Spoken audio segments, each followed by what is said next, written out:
Καλησπέρα, φίλοι. Καθώς γυρνούσα αργά το βράδυ στο σπίτι, είδα αυτό που δεν μπορείτε να πιστέψετε και εσείς τα ίδια σας τα μάτια. Αυτή τη φορά ο δαίμονας με περίμενε στο μπαλκόνι μου.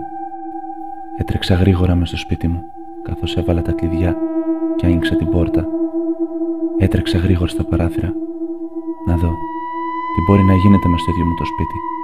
Όπως βλέπετε, άνοιξα γρήγορα την πόρτα και τα ρολά ήταν κατεβασμένα. Έτρεξα γρήγορα και από την άλλη πλευρά του δωματίου. Μπήκα γρήγορα μέσα, να κοιτάξω και από εκεί, αν είναι και από εκεί ασφαλισμένα. Αλλά όπως βλέπετε, ήταν όλα εντάξει, ήταν όλα κλειστά. Άνοιξα γρήγορα το μπατζούρι, να δω αν καρτερεί ακόμη κάτι εκεί έξω.